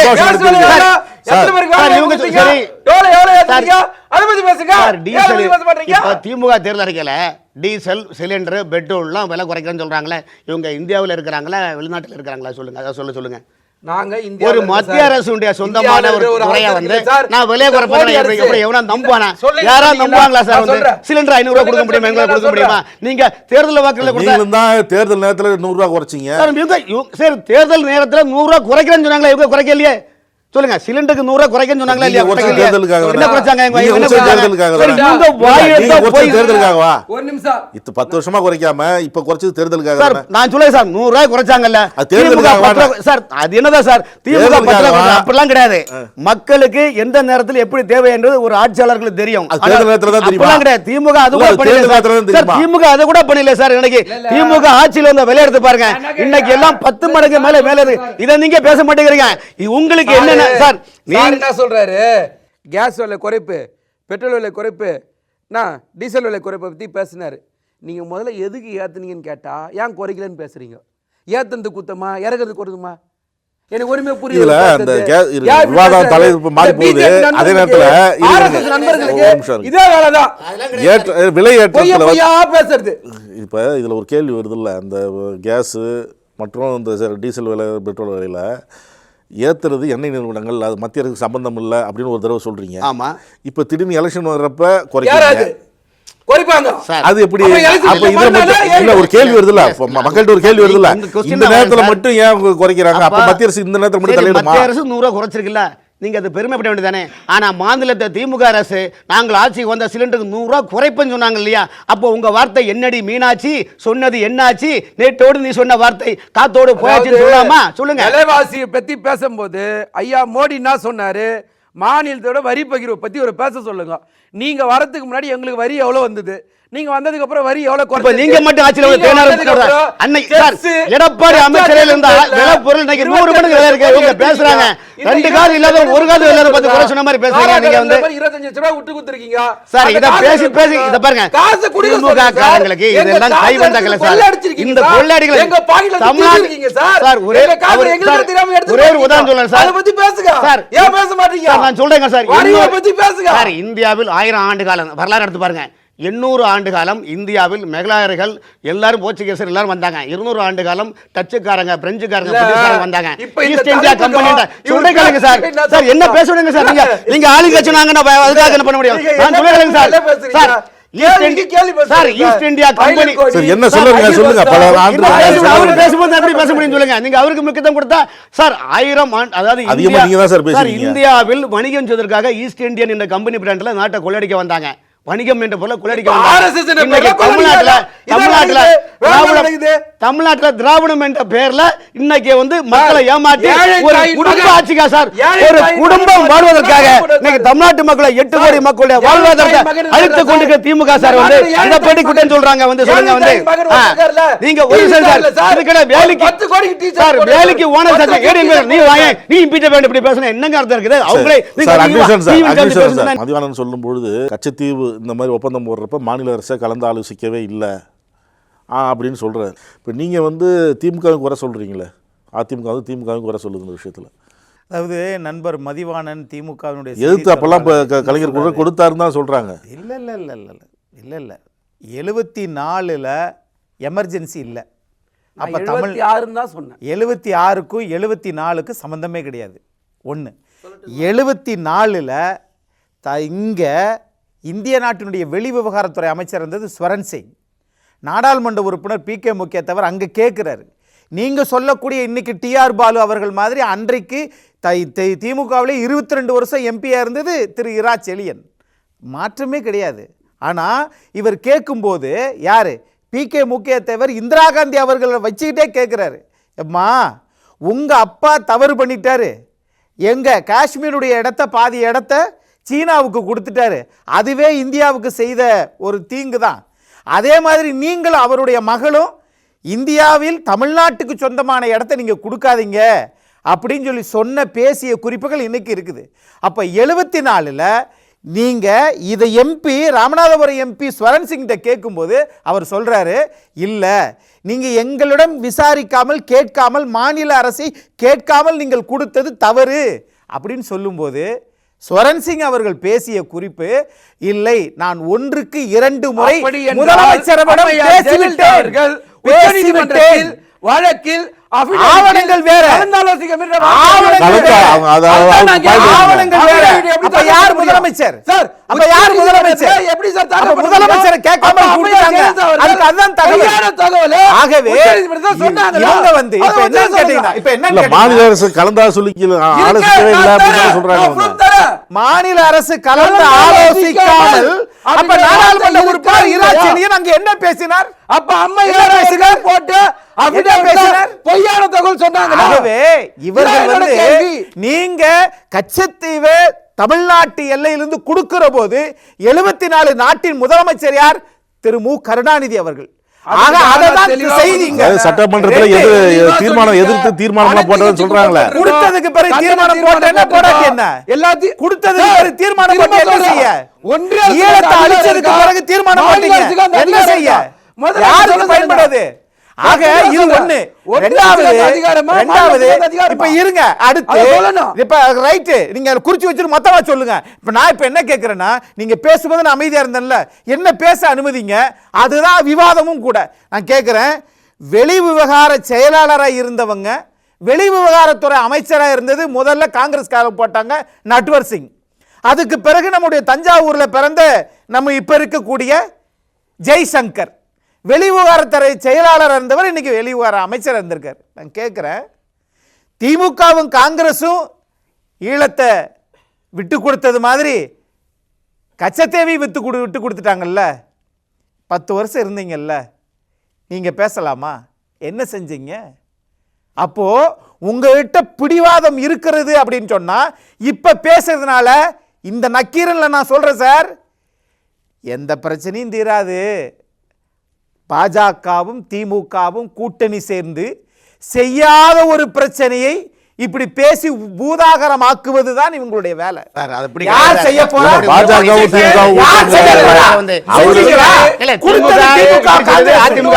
செய்ய வேண்டியது பாஜக, செய்ய வேண்டியது பாஜக. இப்ப பேசுறதுனால தமிழ்நாட்டு மக்களுக்கு என்ன மண்ணலி தான் தூத்த முடியும்? உங்களால வேற என்ன செய்ய முடியும்? அதிகாரத்துல நீங்க வேலை செஞ்சீங்களா? இப்ப பேசுறதுனால பாஜகவுக்கு என்ன தமிழ்நாட்டில் ஃபுல்லா நிறுத்தின எல்லா பேரும் 39 நாடாளுமன்ற உறுப்பினர் வந்துருமா? ஆகவே இவர்கள் பிள்ளைய கிள்ளி விட்டுக்கிட்டு தொட்டிலையும் ஆறாரோ பாடுகிற பாஜகவும் திமுகவும் காங்கிரஸ் என்ன செஞ்சுச்சோ அதைத்தான் பாஜக. இல்ல சார், பேசுறீங்க. அவர் ஏற்கனவே சொன்னார்ல, அருணாச்சல பிரதேசத்துல எப்படி வராங்கன்னு, அதை பத்தி பாஜக வாய் திறக்கல. இப்ப இருக்கிற நிகழ்காலத்தில் நடந்துட்டு இருக்கிறத வாய் திறக்கல. அதான் இப்ப இதை போய் பேசுறாங்க. அதுதான் டிஆர்பி ராஜாவும் ஒன்று சொல்லியிருக்கிறார். சீன பெயர்கள் சூட்டி வரும் சீனாவை கண்டு தொடை நடுங்கும் முதுகெலும்பு இல்லாத பாஜக அரசு சீனாவுக்கு இந்தியாவை தாரை வார்க்க துடிக்கிறது அப்படின்னு சொல்றாரு. இதெல்லாம் மடைமாற்றத்துக்கு தான் பாஜக இதெல்லாம் கையில் எடுக்குது. இல்லை சார், ஒருபோதும் கிடையாது சார். அதாவது டிஆர்பி இல்லை அதாவது இந்த பிரச்சனைக்கு வடம் அதாவது அஸ்ஸாம், இந்த மணிப்பூர், அந்த எல்லை பிரச்சனை எல்லாமே காங்கிரஸ் போட்ட அந்த பிரச்சனையில் தான் இன்றைக்கி வரைக்கும் ஆரம்பிச்சுட்டு இருக்குது. அன்னைக்கு எல்லாம் ஓகே பண்ணி தான் இந்த பிரச்சனை வந்துருக்காது. இன்றைக்கி அண்ணா அக்னீஸ்வரன் சொல்கிறார், அவர் சொல்கிறதெல்லாம் பார்த்தீங்களா பிஜேபியும் திமுக கூட்டணி பாரு. திமுக என்ன சொல்லுது? பிஜேபி ஏடிஎம்மையும் கள்ள உறவில் இருக்கிறான்னு சொல்கிறாங்க. அப்போ நீங்கள் வாக்காளர்கள் எப்படி நினைக்கிறீங்க? ஒரு பக்கம் மற்ற 2 பக்கம் ஆடி மாதிரி நீங்கள் வாக்காளர் நினைக்கிறீங்களா? தமிழ்நாட்டு மக்கள் மட்டும் இல்லை, இந்தியா நாட்டு ஒரு விஷயம், எல்லாமே காங்கிரஸை குறை சொல்கிறீங்கல்ல, காங்கிரஸு குறை சொல்கிறீங்க. அப்போ மக்கள் உங்களை தேர்ந்தெடுக்கிறாங்க. காங்கிரஸ் செய்த தவறுகளை நீங்கள் சரி செஞ்சுருக்கலாம்ல. பண்ணுவோம், 80 வருஷம் செய்வோம். இப்போதானே அதான் கேட்குறாங்க. 10 வருஷமா என்ன செஞ்சுன்னு கேட்குறாங்க. 500 வருஷம் ஆகும் சார். 10 வருஷமா என்ன செஞ்சாங்க? 2014 அதாவது இருங்க சார், 2014 தேர்தல் அறிக்கையில் இருக்குதா கட்சித்தீவு பற்றி? பாஜக கட்சி இல்லை. 2019 இருக்குதா? இப்போ இனிமேல் தான் கொண்டு போகிறோம் சார். இப்போதான் சார் கச்சத்தீவை மீட்கப்படும். கச்சத்தீவில் மீட்கப்பட்டு கண்டிப்பாக இந்திய அரசனுடைய இலங்கையினுடைய கலாச்சார பண்பாட்டை நினைவுபடுத்த வகையில் சேது சமுத்திரம் நினைவுபடுத்த அங்கு நினைவு ஸ்தூபி அமைக்கப்படும். இதில் எந்த மாற்றம் இல்லை. அதெல்லாம் சார் தேர்தல் அறிக்கையெல்லாம் கொண்டு மாட்டாங்க சார். அதெல்லாம் தேர்தல் அறிக்கையில் கிடையாது சார். இலங்கையில் கச்சத்தீவு மீட்கப்படும். 2வது இன்னைக்கு 10 ஆண்டு காலத்தில் வந்த பிறதான் அங்கே இன்னைக்கு இலங்கையில் தமிழர்களும் சிங்களர்களும் ஒற்றுமையா இருக்கிறாங்க. யாழ்ப்பாணத்தில் சமூக நல கூட மட்டுமல்ல, அங்க இருக்க லைப்ரரி மட்டுமல்ல, தமிழர்களை வாழப்போதில் பல சீர்திருத்தங்கள் சேது சமுத்திர திட்டம் நிறைவேற்றப்படும், ஸ்தூபி வைக்கப்படும். ஸ்தூபி அறிக்கையில சேது சமுத்திர திட்டத்தை நிறைவேற்றுவோம். சார் என்ன தப்பு இருக்கு சார்? நினைவு ஸ்தூபினா என்ன தப்பு இருக்கு சொல்லுங்க. இப்ப இவர் சொல்றீங்க என்ன தப்பு இருக்கு சொல்லுங்க சார். நினைவு ஸ்தூபிகளை ஒன்றும் தப்பு கிடையாது சார். அதிமுகவும் பாஜகவும் கள்ள உறவு வச்சிருக்கு, அப்படிதான் இருக்கு. தேர்தலுக்கு அப்புறம் பாருங்க இந்த கள்ள உறவு வெளியில் வரும் அப்படின்னு சொல்லிட்டு வரீங்கல்ல. அவர் பாஜகவும் திமுகவும் தான் கள்ள உறவு வச்சிருக்குது. உண்மைதான். இல்லை, தான் எப்படியோ பார்க்குறவங்க அப்படி தான் தெரிவாங்க. அதனால் அவங்க எப்படி இருக்காங்கன்றதுக்காக அவங்க எங்களை சொல்கிறாங்க. நான் சொல்கிறதுக்கு ஆதாரபூர்வமாக சொல்கிறேன். தேர்தல் ஆரம்பித்தாச்சு, இன்னும் 10 நாளில் தேர்தல் முடிய போகுது. எந்த இடத்துலையாவது ஐயா எடப்பாடி அவர்கள் மோடின்ற வார்த்தையை சொல்லுங்க சார். எதுக்கு பேசணுமா? பாத்தியா, எதுக்கு பேசணும்? இவரு எவ்வளவு பதறாரு பாருங்க. மோடி அவர்கள் இல்ல, இதுக்கு யார் பதறனா? மோடி இருங்க வர. இதுக்கு யாருக்கு பதறனா? எடப்பாடி பைசல் இருக்காரு. அவர் பேச மாட்டாங்க. அவர் பேச பதில் சொல்றாரு. நீ கேட்ட கேள்விக்கு எடப்பாடி பதில் சொல்லி இருக்காரு. நாங்களா ஆளுங்கட்சியா இருக்கிறோம், எதிர்கட்சியா இருக்கும், எங்களால் எப்படி பிரதமர் மோடியை எதிர்த்து பேச முடியுங்கிறார். ஆளுங்கட்சியா இருக்கிறவங்க தான் எதிர்த்து பேசணும். உலகத்திலேயே இந்த மாதிரி ஒரு அறிவாளியை நான் இன்னைக்கு தான் பார்க்குறேன். எதிர்கட்சி தானே நீங்க சொல்ற உங்க டாக்குல. அப்போ இன்னைக்கு ஆளுங்கட்சி யார்? ஒன்றியத்தில் மோடி தானே. அப்போ எதிர்கட்சி யாரை எதிர்க்கணும்? மோடி தானே எதிர்க்கணும். இதை வச்சு குளிராக பாக்குறீங்க. இதை வச்சு நீங்க குளிராக பாக்குறீங்க சார். ஒரு விஷயம் சார், திமுகவா அதிமுக என்பது பிரச்சாரத்துல பாஜக எதிர்த்து தான் சில விஷயங்கள் பேசுறாரு. பெட்ரோல் டீசல் எங்க பேசினாரு? ஐயா சிஏ சட்டம் வரும்போது எங்க சார் போயிருந்தாரு? என்ஆர்சி வரும்போது எங்க சார் போனாரு? என்பிஆர் வரும்போது எங்க சார் போனாரு? வேளாண் சட்டம் வரும்போது எங்க சார் போனாரு? திமுகவுக்கு தேர்தல் தோல்வி பயம் சார். தோல்வி பயம் சார். சார் உங்களுக்கு தோல்வி பயம். முத்தலாக் சட்டம் வரும்போது எங்க சார் போயிருந்தாரு? 10 வருஷமா இந்த மோடியோட கூட்டணி வச்சுக்கிட்டு இன்னைக்கு எங்க சார் போயிருந்தீங்க? நான் என்ன சொல்றேன், நீங்க மூச்சுக்கு 300 தடவை நாங்க யார பத்தி பேசுறோம்? மோடியை பத்தி பேசுறோம். நீங்க யார பத்தி பேசுறீங்க? யார பத்தி பேசணும்? யார பத்தி ஏன் பேச மாட்டீங்க சார்? நீங்க சொல்லுங்க சார். நீங்க தான் ஆளுங்கட்சி. ஓனரை எதிர்த்து எந்த வேலைக்காரனாலையும் பேச முடியாது. ஓனர் கோச்சிப்பாரு. வாழ்றவங்க நீங்க அவ்வளவுதான். ஓனரை எதிர்த்து பேச முடியாது. ஓனர் கோச்சிப்பாரு. அதனால அவர் வந்து என்ன பண்றாருன்னா ஓனருக்கு விசுவாசமா இருக்காரு. என்னோட கேள்வி என்னன்னா பாருங்க சார், திமுக தோல்வியில் விளிம்பில் உள்ளது. திமுக கட்சி தோல்வியில் விளிம்பில் உள்ளது. விருதுராகம் சங்கர் படத்துல பாருங்க, தோல்விதான் துணை உனக்கு யார் கூறேன்னு. இவரை வச்சு இன்னமும் பண்ண முடியாது. அதாவது 10 வருஷம் ஆட்சியில் இருந்துட்டு எதையும் செய்யாமல் இன்றைக்கி மொத்த பிரச்சனையை திசை திருப்பணும்னு ஆசைப்பட்றீங்க. நாங்கள் என்ன சொல்கிறோன்னா, எங்களுக்கு ஒரே ஒரு வார்த்தை தான், 10 வருஷம் சாதனைகள் சொல்லி ஓட்டு கேளுங்களேன்ற. என்னத்துக்கு சார் ஓட்டு கேட்காம திரும்ப திரும்ப காங்கிரஸ் அதை பண்ணிச்சு, இவங்க இதை பண்ணாங்கன்னு காங்கிரஸ் ஆர்டிகல் 370 கொண்டு வந்தது. நீங்கள் திரும்ப பெற்றுட்டீங்களா இல்லையா? ராமர் கோயில் கட்டக்கூடாதுன்னாங்க, நீங்க கட்டிட்டீங்களா இல்லையா? அதே போல இதை மீட்போம். அதே போல கச்சத்தை மீட்போம் சார். பொறுத்திருந்து பாருங்க, பொறுத்திருந்து பாருங்க சார், பொறுத்திருந்து பாருங்க. அதுக்கு துரோகம் பண்ண நீங்க தானே சார். தமிழர்கள் மட்டும் இல்ல சார், தமிழ் நாட்டு மீனவர்கள், இந்த நாட்டு தோஷத்திற்கு துரோகம் திமுக கட்சி தான் சார். வந்து இந்த நாட்டு திமுக கட்சிகள், இந்த நாட்டில் திராவிட சிந்தனை என்ற பேரை வைத்து கூட மக்களை ஏமாற்றியது திமுக கட்சி தான். தகவல் போய் சேரக்கூடாது, மக்களை திசை திருப்பணும். எந்த தகவலும் மக்களுக்கு போகக்கூடாது. அதில் எதில் தெளிவாக இருக்காங்களோ இல்லையோ பிஜேபி. தமிழகத்தில் சார் சுங்கச்சாவடிகளை இருக்கக்கூடாது அப்படின்னு திமுக அதிமுகவும் சொல்லுது. காலாவதியான சுங்கச்சாவடிகளும் மூடணும் அப்படிங்கிற கோரிக்கைகள்லாம் அவங்க சொல்கிறாங்க. இது வந்து மத்திய அரசுக்கிட்ட வைக்கக்கூடிய கோரிக்கை. இதுக்கான பதில் வந்து மத்திய அரசுக்கிட்ட வந்து சரியாக வரல. இப்படி இருக்கிற நிலைமையில் ஏப்ரல் 19 நள்ளிரவு முதல் கட்டணம் உயருது அப்படின்னு ஒரு தகவல். இது தேர்தல் முடிஞ்சதுக்கு அப்புறம் எதுக்கு இந்த வேலை முன்னாடியே செஞ்சிருக்கலாம் சார்? ஒரு விஷயம் சார், இந்த தேசிய நெடுஞ்சாலை எல்லாமே அந்த துறை சார்ந்த ஒரு நிலைப்பாடு. இந்த எண்ணெய்கள் எப்படி எந்த துறையா இருந்தாலும் எல்லாமே பிரதமர் தானே அமைச்சர். இல்ல இதுக்கும் அதாவது பிரதமரை பொறுத்தவரையும் டோல் எல்லாம் எடுப்பேன்னு சொன்னீங்களா இல்லையா? பிரதமரை பொறுத்தவரையிலும் எந்த விஷயமும் தெளிவாக செயல்படுகின்றார். பதில் சொல்லுங்க. உங்களை போன்று பயந்து ஓடவில்லை.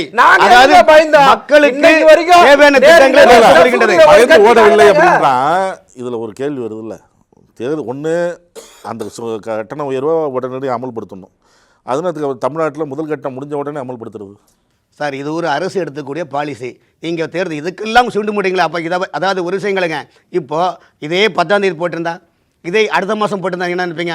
தேர்தல் முடிஞ்சு விட்டுன்னு சொல்லுவீங்க. அரசு எடுக்கக்கூடிய முடிவு எல்லாமே மக்கள் தேர்தல் தைரியமா நீங்க சொல்ற மாதிரி என்ன அரசியல்? வாக்கு வங்கி அரசியல். மக்களை பத்தி கவலைப்படாம, விலைவாசி பத்தி கவலைப்படாம, பிரதமர் மோடி அவர்கள் தைரியமா வந்து ஓட்டு கேட்க நாட்டின் வளர்ச்சிக்காக பாடுபடுகின்றார். நீங்கள் ஒரு குடும்பத்தின் வளர்ச்சிக்காக தமிழ்நாட்டில் திமுக பாடுபடுகின்றது. ஒரு குடும்பத்தின் வளர்ச்சி முக்கியமா, இந்த தேசத்தின் வளர்ச்சி முக்கியமா என்று மக்கள் முடிவு செய்து விட்டார்கள். ஆகவே விலைவாசி அது வந்து மாநில அரசியல் நீங்க தான் ஏத்துக்கிட்டு இன்னைக்கு எல்லாம் மேல தவறு சார்.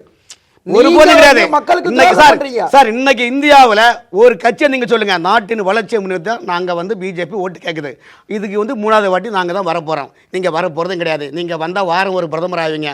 உங்களுக்கு என்ன எரிச்சல்? காங்கிரஸும் வயிறு காஞ்சி கிடையாது. 10 வருஷம் ஆகி போச்சு. திமுகவுக்கும் ஆட்சியில் வந்துட்டு மத்தியில் ஆட்சியில் வந்துட்டு அறிவாலயத்துக்கும் கோபாலத்துக்கும் வந்து போவாங்க. இப்போ ஃபுல்லா உங்களை பார்க்க இடி ஐடி வருது. இப்போ பார்க்க உங்களை இடி ஐடி வருது. அதான் உங்களுக்கு பயம். உங்களுக்கு இருக்க வழக்குகள் எல்லாம் தள்ளுபடி பண்ணணும். ஒன்றும் பண்ண முடியாது சார். வந்து மீண்டும் இந்தியாவில் பிரதமர் மோடி தான் வரப்போகின்றார் என்பதில் எந்த மாற்றம் இல்லை சார். இது திமுக மொத்தமாக அடிச்சுட்டு போயிட்டு நம்ம அதாவது இந்திய தேச விரோதமாகவும் தமிழ்நாட்டில் பெரியாரிசம் பேசுக பார்லிமெண்ட்ல போறாங்க. இவங்களால 10 ஆண்டு என்ன வளர்ச்சி கண்டுட்டீங்க சொல்லுங்க. ஆகவே இந்த ஓட்டு உறுத்துது. பெரியார் உறுத்துறாரு. திமுகவுக்கு போடக்கூடிய ஓட்டு பூவாத்துல போடுற ஓட்டு என்ன உறுத்துது? திமுகவுக்கு போடக்கூடிய ஓட்டு பூவாத்துல போடுற ஓட்டு, எங்களுக்கு போடுற ஓட்டு, தேசிய வளர்ச்சி தாமரைக்கு போடுற ஓட்டு. தமிழ்நாட்டு மக்கள் வளம் பெறுவார்கள், தமிழ்நாட்டு மக்கள் நலன் பெறுவார்கள். கொள்ளடிச்சு தன்னோட கார்பன் நண்பர்களை வாழ வைக்கணும். அதான் உங்களோட நோக்கம். அக்னிஷன் சார், 2024 தேர்தலுக்கு அப்புறம் அதிமுகவே இருக்காதுங்கிறாங்க. ராமசீனிவாசன் சொல்கிறார். பாஜக ராமசீனிவாசன் சொல்றாரு. இந்த மாதிரி கட்டுக்கதைகளை நிறைய பேர் காணாமல் போயிடும்னு சொல்லி சொன்னவங்கெல்லாம் காணாமல் போயிட்டாங்க. அதனால் திரு ராமசீனிவாசன் ஏற்கனவே தமிழ்நாட்டில் அதிமுக எத்தனை வருஷம்ப்பா தமிழ்நாட்டில் அதிமுக ஆட்சியில் இருந்துச்சுன்னு கேட்டாலே தெரியாது. எத்தனை பொதுச் செயலாளர்கள் வந்திருக்கிறாங்க? பாவு சண்முகத்திலிருந்து, ராகவானந்தலத்திலிருந்து, புரட்சி தலைவர்லேருந்து, செல்வி ஜெயலலிதா அம்மாவிலிருந்து, இன்றைக்கி இருக்கக்கூடிய மாண்புமிகு எதிர்க்கட்சி தலைவர் எடப்பாடி பழனிசாமி வரைக்கும் எத்தனை பொதுச் செயலாளர்னு கேட்டால் தெரியாது. ஆக இல்லாத ஒரு செய்தியை வைத்துக்கொண்டு சும்மா வந்து கட்சி காணாமல் போயிடும் அப்படின்னு சொன்னால், இல்லை கட்சி கொஞ்சம் சரிவை சந்திக்கும் போதெல்லாம் அப்போ இருந்த எம்ஜிஆர் ஜெயலலிதாலாம் மீட்டு கொண்டுட்டு வந்தாங்க. அந்தளவுக்கு அவங்களுக்கு வலிமை இருந்தது. இவருக்கு அந்தளவுக்கு கிடையாது. எடப்பாடியாருக்கு அந்தளவுக்குலாம் கிடையாது. மோடியா லேடியான்னு கேட்டவங்க தான் ஜெயலலிதா, இல்லைன்னு சொல்லலை. அந்த மாதிரி ஒரு ஆளை கேட்க முடியாது. அந்த ஜெயலலிதாவுக்கு இருந்த அரசியல் ஆண்மை இவருக்கு கிடையாதுங்கிறார். இப்போ எந்த டெஸ்ட் லேபில் போய் அந்த இதை எடுத்து டெஸ்ட் பண்ணார் அந்த ராமசீனிவாசன்? ஏதாவது லேப் டெஸ்ட்டில் எடுத்தாரா? இல்லை, நான் கேட்குறேன், பாஜகவை வந்து இந்திய நாட்டினுடைய ஒரு பொன்னான மனிதர் அடல் பிஹாரி வாஜ்பாய், அவருக்கு பக்கபலமாக வலதுகரமாக இருந்த லால் கிருஷ்ண அத்வானி, இவர்கள் 2 பேரும் நாடாளுமன்ற உறுப்பினராக இருந்து தான் இன்றைக்கி இந்த அளவுக்கு இந்த கட்சியே வந்திருக்குது. அவர்கள் பேரை களங்கப்படுத்துவதற்கு அந்த பேரெல்லாம் வந்து காலில் போட்டு மிதித்து கொண்டிருக்கக்கூடிய பாரதிய ஜனதா இன்னொரு கட்சியை, நான் திரு ராமசீனிவாசன் அவர்களுக்கு இந்த நக்கீரன் வாயிலாக நம்முடைய வலதுசாரி ஆதரவாளர் அருமை நண்பர் வச்சுக்கிட்டே சொல்கிறேன், காஷ்மீர்லேருந்து கன்னியாகுமரி வரைக்கும் பாஜக ஒரு கட்சியை உருவாக்கியிருக்கா அல்லது ஒரு கட்சியை உதயமாக்கி வந்திருக்குதா? வடகிழக்கு மாநிலத்தில் போய் உங்களால் வேட்பாளரை நிறுத்த முடியுதா? மிசோரம் பத்தி எரிஞ்ச போது அங்கே போக முடிஞ்சிச்சா உங்களால்? நீங்கள் பேசலாமா? ஆக பாரதிய ஜனதா தமிழ்நாட்டில் 2.5% வாக்கு வச்சிருக்கு. அதிமுக 34% வாக்கு வச்சிருக்கு. 31 ஆண்டு காலம் தமிழ்நாட்டை ஆண்டு இருக்குது. உங்கள் வீட்டில் நான் வந்து ராஜவேல் சார், உங்கள் வீட்டில் நான் குடியிருக்க வர்றேன். நீங்கள் அமெரிக்காவில் இருக்கீங்க அல்லது டெல்லியில் இருக்கீங்க. நான் கரெக்டாக வாடகை கரெக்டாக மாதம் கொடுத்துருவேன். அப்போ கொஞ்ச நாள் நீங்கள் வரவே இல்லைன்னா உங்கள் வீட்டையே நான் ஆட்டையை போட்டுக்கிட்டேன்னா அக்னீஸ்வரனை காரி துப்ப மாட்டீங்க? அதுதான் பாரதிய ஜனதா. ஒரு போலி துஷ்வேஷம், ஒரு போலி மதச்சார்பு ஒரு கட்சியோட சேர்ந்தா அந்த கட்சியை காவு வாங்கக்கூடிய கட்சி தான் பாரதிய ஜனதா. ஆக பாரதிய ஜனதா இன்னொரு கட்சி காணாம போகும் அதெல்லாம் இல்லைன்னு சொல்றதுக்கு முதல்ல உங்களுக்கு அந்த இதெல்லாம் நீங்க கேட்டீங்களா? அதெல்லாம் இருக்கா? நீங்க தமிழ்நாட்டில் நீங்க வர முடியுமா? இவிஎம் தவிர நீங்க ஏன் வந்து இந்த சீட்டு முறையை பயன்படுத்த மாட்டேங்கிறீங்க? ஏங்க, அமெரிக்கா வளர்ந்த வல்லரசு நாடுங்க, அந்த நாடே வந்து இது பண்ணிச்சுங்க. இது காங்கிரஸ் செஞ்ச தவிர பாஜக திரும்ப செஞ்சிட்டு இருக்கு. சுப்பிரமணிய சாமி சொல்றாரு, டேய் ஜப்பான் தாயா இதெல்லாம் கண்டுபிடிச்சிச்சு, அந்த ஜப்பானே சீட்டு தாயா பயன்படுத்துது. எங்கிருந்து வாங்கி எந்தெந்த ஏற்றி அப்லோட் பண்ணி கொண்டு வராங்க யாருக்குமே தெரியல. ஆகவே இந்தியாவில் இவிஎம் மிஷினை நீங்கள் என்னைக்கு தூக்கி போடுறீங்களோ அப்பொழுதுதான் ஜனநாயகம் மலரும் அப்படின்றது என்னுடைய தனிப்பட்ட பார்வையாக பார்க்குறேன். ஆகையினால கவர்னர் கொண்டு வந்து நிப்பாட்டி, நான் கேட்குறேன், உலகம் பூரா தெரிஞ்ச திரு ஜெய்சங்கர் அவர் திருச்சியில் நிப்பாட்டிருக்கலாமே? ஏன் மதுரையில் நம்முடைய நிதித்துறை அமைச்சர் நிர்மலா சீதாராமன் அவர்கள் நிப்பாட்டிருக்கலாமே? இதனால் இல்லை கட்சி சொன்னால் நிற்கிறேங்கிறாங்க இப்போ. அப்போ 2047 இல்லையா? அப்போ எல்லாம் பாஜக இந்தியாவில் இருக்காது சார். சத்தியமா சொல்ற, எழுதி வச்சுக்கோங்க. 2047 தான் இலக்குங்கிறாரு பிரதமர். இந்தியா இருக்காது, அவர் இருப்பார். நல்லா இந்தியா இருக்காது. இந்தியா ஒருவேளை இந்தியா இருந்தால் நாமளே அப்படி பேண்ட் ஷர்ட்டை போட்டு நல்லா படிச்சா வாழ முடியாது. ஆகவே வாய்ப்பு உங்களுக்கு நிறைய 10 வருஷம் கொடுத்தாச்சு. இருங்க, இப்ப நான் கேக்குறது, நீங்க இந்த நாட்டை ராமர் கோயில் கட்டுனீங்க. சரி, இந்த 2024க்கு ராமர் கோயில் கட்டுனீங்க. 2019க்கு என்ன பண்ணீங்க? கேதார்நாத் கோயிலுக்கு போனார். அப்ப அதுக்கு முன்னாடி பாராளுமன்ற தேர்தலுக்கு என்ன செஞ்சாரு? புல்வாமா தாக்குதலை நடத்த வைத்தார். அபிநந்தனை வச்சு இது பண்ணாங்க. அப்போ இந்த போற டிராமா எல்லாம் யாரு காணாம போவாங்கன்னு பார்த்துட்டு இருக்கிற மக்கள் நக்கீரன் டிவியில் கேட்கிறேன். நீங்கள் பொருளாதார சிதைவு, எல்லாருடைய பணத்தையும் தமிழ ரொம்ப பேசுறான், தமிழ ரொம்ப யோசிக்கிறான், தமிழ ரொம்ப எதுக்குறான். ஏன் அவன் எதுக்குறான்? நல்லா வசதியா இருக்க போய் தானே புடுங்கு காசை, வீடோட வச்சிருக்கான், வீட்டை புடுங்கு, வரி போடு. என்ன சார் இது? நீங்க பேசலாமா கச்சத்தீவை பத்தி? செஞ்சுட்டு உடனே இவர் ஒரு அறிவியல் ஆய்வாளர் கண்டுபிடிக்கிறார். சில அறிவியல் காரணங்களுக்காகவும் சில வரலாற்று பின்னணிக்காகவும் ஏன் அந்த 10 வருஷம் அந்த டெஸ்ட் எடுத்துக்கலாம்ல? அறிவியல் ஆய்வு என்ன, வரலாற்று பின்னணி என்னன்னு தலானி வச்சு தூங்கிட்டீங்களா? ஆகவே இதுதான் சார் உண்மை. நீங்க மொத்தமா பேசுறீங்க. இப்ப நீங்க பேசுங்க, நீங்க செஞ்ச சாதனையை கேளுங்க. அதிமுகவை அழிக்கணும்னு நினைச்சா அவர்கள் தான் அழிஞ்சு போவாங்க. பாஜகவுக்கு அடையாளம் கொடுத்ததே அதிமுக தான். அந்த கட்சியவே அழிக்கணும்னு பார்க்குறாங்களே அப்படின்னு கேட்குறாரு. நீங்கள் அந்த வார்த்தையை சொல்லலாமான்னு கேட்குறேன். ஒரு விஷயம் சார், அண்ணா அக்னீஸ்வரன் இவ்வளோ தூரம் பேசார்ல, அவர் பேசக்கூடிய அண்ணன் அக்னீஸ்வரன் பேசக்கூடிய அத்தனை கருத்துக்களைன்னு சொல்கிறேன். எடப்பாடி அண்ணன் கூட தன்னுடைய மனசுல கூட அப்படி மோடியை எதிர்ப்பான கருத்தை அவர் நினைக்க மாட்டார். இன்னைக்கு வரைக்கும் என்ன உறவுன்னு தெரியுதா? இதான் அந்த உறவு. அண்ணன் ராமசீனிவாசன் பிஜேபி அன்னைக்கு இல்லாவிட்டா 4.5 ஆண்டு காலம் எடப்பாடி அண்ணன் முதலமைச்சராக இருந்த அப்ப 122 எம்எல்ஏ பாஜக எம்எல்ஏ வர்றாங்க. சொல்லுங்க அன்னைக்கு நிலைமை என்ன சார்? 122 எம்எல்ஏ யார் இருந்தா? எடப்பாடி அண்ணன் கூட சசிகலா அம்மா கூட என்ன சொல்றாருமா, வயசுக்கு மூத்தவங்க, அவங்க கால் விழுந்தல என்ன தப்பு இருக்குன்னு ஓப்பன். அதாவது கட்சியினுடைய தலைமை ஜெயலலிதாவுக்கு நிகராக வி.கே. சசிகலா அம்மா இருக்கின்றார். அவரை கால் விழுந்து கும்பிட்டீங்கன்னு நிருபர் கேட்கும்போது வயசுக்கு மூத்தவரை கும்பிடல தப்பு இல்லைன்னு சொல்றாங்க. ஆகவே பகைவனுக்கும் மணி தருவாய் இறைவா என்று சொல்லுவது அது தனி கட்சி ஆரம்பிச்சு வரணும். மக்கள் அதிமுக கட்சியில குதிரை ஏறி சவாரி செய்யணும்னு நினைச்சா உலகத்துல தமிழ்நாட்டுக்கார யாவரும் அங்க இருக்க. ராம சீனிவாசன் படத்துல ராம சீனிவாசன் அவர்கள் என்னுடைய நண்பர், சிறந்த அறிவு ஞானி. தப்பு தப்பா பேசுறாரு. இந்த கட்சிக்கு பவுண்டர் வந்து எம்ஜிஆர் ஒரு கேடர், ஜெயலலிதா அம்மா ஒரு கேடர், மோடியா லேடி என்று சொன்னார். ஆனால் அதே மோடியா லேடி என்ற கேடருக்கு நிகராக எடப்பாடி இல்லை. காரணம் கட்சி உடைஞ்சு போச்சு. அடல் பிகாரி வாஜ்பாய் அன்னைக்கு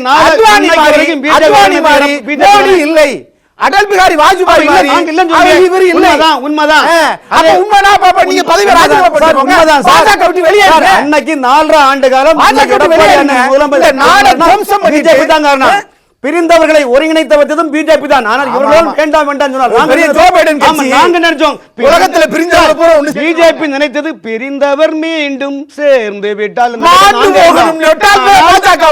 இன்னைக்கு என்னன்னா ஓபிஎஸ்க்குள்ள பனிப்போர் என்னவென்றால், இதை ஒன்று சேர்ந்தால் ஓபிஎஸ் திரும்ப அரசியல் என்ட்ரி ஆயிடக்கூடாது என்றால்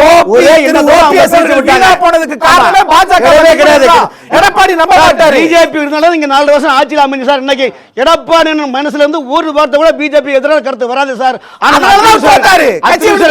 அக்னீஸ்வரன் பார்த்தீங்கன்னா மாயாபாஜார் படத்துல அந்த வாயிலிருந்து என்னென்ன வரும், அக்னி புறப்பட்ட மாதிரி அக்னீஸ்வரன் பேசுறாரு என்றால் அவர் எடப்பாடியோட மனசு.